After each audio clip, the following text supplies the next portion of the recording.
വാഴ്ത്തപ്പെടുമാറാട്ടെ. ചങ്ങനാശ്ശേരി മസ്കറ്റുള്ള ദൈവത്തിന്റെ ആരാധന നടത്തുന്നതിന് സഹായിച്ചു. എൻ്റെ പേര് പ്രിജു ബിഷോപ്പ്.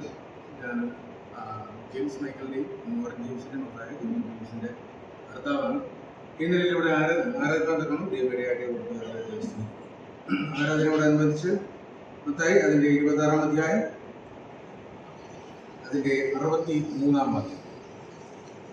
മത്തായി സുവിശേഷം അതിൻ്റെ 26-ാം അധ്യായം 63-ാം വാക്യം. യേശുവോ മിണ്ടാതിരുന്നു. മഹാപുരോഹിതൻ പിന്നെയും അവരോട്, നീ ദൈവപുത്രനായ ക്രിസ്തു തന്നെയോ പറയുക എന്ന് ഞാൻ ജീവനുള്ള ദൈവത്തെ കൊണ്ട് നിങ്ങളോട് ആണയിട്ട് ചോദിക്കുന്നു എന്ന് പറഞ്ഞു.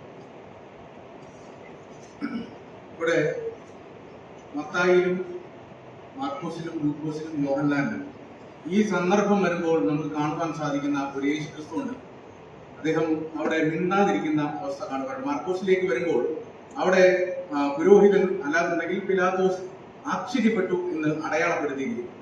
അപ്പോൾ നമ്മൾ കാണേണ്ട ഒരു വിഷയം, ഇതിനു മുൻപേ ഉണ്ടായിരുന്ന ഒരു ക്രിസ്തു ഉണ്ടായിരുന്നു. ഇതിനു മുൻപേ ഉള്ള ക്രിസ്തുവിന്റെ മനോഭാവം, അവന്റെ രീതികൾ എങ്ങനെയായിരുന്നു എന്നുള്ളതാണ്. അറിയാം കർത്താവ് പ്രസംഗിക്കുമ്പോൾ, കർത്താവ് വചനം ഘോഷിക്കുമ്പോൾ, സ്വർഗത്തെ പറ്റി സാധാരണ മനുഷ്യരോട് സംസാരിക്കുമ്പോൾ കർത്താവ് എങ്ങനെയായിരുന്നു സംസാരിച്ചത്. അവന്റെ വാക്കുകൾ കേൾക്കുവാനായി കടലിന്റെ തീരങ്ങളിലും മലയുടെ അടിവാരങ്ങളിലും താഴ്വരകളിലും സമുദ്രത്തിന്റെ തീരങ്ങളിലും സാധാരണക്കാരനായിരിക്കുന്ന മനുഷ്യന്മാർക്ക്, മീൻപിടുത്തക്കാരായിരിക്കുന്ന മനുഷ്യന്മാർ അവന്റെ സംസാരം കേൾക്കുവാനായി തടിച്ചുകൂടിയെന്ന് ചരിത്രം ആവർത്തിക്കുന്നു. അത് 4 പേരും അതേ രീതിയിൽ തന്നെ അടയാളപ്പെടുത്തിയിരിക്കുന്നു. കർത്താവിന്റെ വാക്കുകൾ സാധാരണക്കാരനെ സംബന്ധിച്ച് അവന്റെ ധൈര്യം നൽകുന്ന വാക്കുകളായിരുന്നു. എഴുത്തുകാരൻ ഇങ്ങനെ പറയുന്നു, continuously concern about the poors. സാധാരണക്കാരനെ പറ്റിയുള്ള ദൈവത്തിന്റെ കൺസേൺ എന്ന് പറഞ്ഞാൽ സാധാരണക്കാരനായിരിക്കുന്ന മനുഷ്യന്മാരെ പറ്റിയുള്ള ദൈവത്തിന്റെ കാഴ്ചപ്പാട്. അത് ലൂക്കോസ് എഴുതിയ സുവിശേഷത്തിൽ കർത്താവിന്റെ പ്രസംഗം തുടങ്ങുമ്പോൾ കർത്താവ് പറയുന്നു, ഞാൻ ഇങ്ങനെയുള്ളവർക്ക് വേണ്ടി വന്നിരിക്കുന്നു. ഇങ്ങനെയുള്ളവർക്ക് വേണ്ടി, ദരിദ്രരായിരിക്കുന്ന ആളുകൾക്ക്, ആരെയും വേണ്ടാത്തവരായിരിക്കുന്ന മനുഷ്യന്മാർക്ക് വേണ്ടി വന്നിരിക്കുന്നു.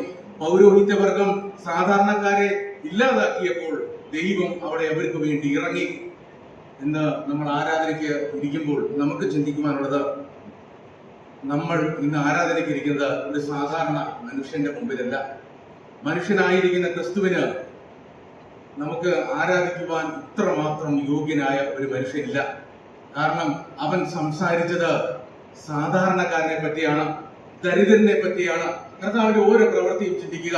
കുരുടർ, മുടന്തർ, ദീനം പിടിച്ചവർ, രോഗികൾ, ഇങ്ങനെയുള്ള കൺസേൺ അല്ലാത്ത പുറംപറമ്പിൽ എറിയപ്പെട്ട, യെരൂശലേമിന്റെ പുറംപറമ്പിലേക്ക് എറിയപ്പെട്ട അനേകർ.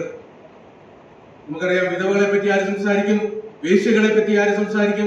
എന്നാൽ എന്റെ ക്രിസ്തു വേശ്യകളെ പറ്റി സംസാരിച്ചു, എന്റെ ക്രിസ്തു ദരിദ്രർക്ക് വേണ്ടി സംസാരിച്ചു എന്ന് പറയുവാൻ നമുക്ക് ഇന്ന് കർത്താവുണ്ട്. ഇനി ദൈവത്തെ പറ്റി നമുക്ക് ചിന്തിക്കാം. ഈ സിറ്റുവേഷനിൽ ദൈവമായിരുന്നു എന്നുണ്ടെങ്കിൽ അവൻ ആകാശത്തിൽ നിന്നും അവൻ ദൂതന്മാരെ ഇറക്കിയേനെ. ആകാശത്തിൽ നിന്നും അവൻ അനേക അത്ഭുതങ്ങൾ പ്രവർത്തിച്ചേനെ. അവിടെ ആ പട്ടണം മുഴുവനും ഇല്ലാതാക്കാമായിരുന്നു. അവൻ കാരണം ഉൽപ്പത്തിയുടെ ദൈവമാണ്. അവൻ സംസാരിച്ചു തുടങ്ങിയാൽ എന്താണ് സംഭവിക്കുന്നത് എന്നുള്ളത് ചരിത്രം നമ്മൾക്ക് ബോധ്യമാണ്. എന്നാൽ ഇതൊന്നും ദൈവത്തിന് അവിടെ വിഷയമല്ലായിരുന്നു. ആരായിരുന്നു വിഷയം? നമുക്ക് പറയാം, നമ്മളായിരുന്നു വിഷയം. അവൻ സംസാരിച്ചിരുന്നുവെന്നുണ്ടെങ്കിൽ നമ്മൾ ഇന്ന് ഇവിടെ ഇരിക്കില്ലായിരുന്നു. നമുക്ക് കർത്താവിനെ സ്തുതിക്കാം. കാരണം ഇന്ന് ഇവിടെ ഇരിക്കുവാൻ കാരണം, കർത്താവെ എന്ന് വിളിക്കുവാൻ കാരണം, അത് കർത്താവിന്റെ മൗനമാണ്. നമ്മളെ ഓർത്തപ്പോൾ കർത്താവ് മിണ്ടാതിരുന്നു. അവന്റെ മൗനത്തെ ഓർത്ത് ദൈവത്തെ സ്തുതിക്കാം. കർത്താവ് നമ്മളെ സ്നേഹിച്ച വിധങ്ങൾ ഓർത്ത് നമുക്ക് സ്തുതിക്കാം. കർത്താവ് ക്രൂശിന്മേൽ അനുഭവിച്ചതായിരിക്കുന്ന എല്ലാ വിഷയങ്ങളും നമ്മൾക്കായിരിക്കുന്നു എന്നുള്ള ചിന്തയോടെ നമുക്ക് ആരാധിക്കാം. ദൈവത്തിന്റെ നാമം ഇന്നും വാഴ്ത്തപ്പെടുമാറാകട്ടെ.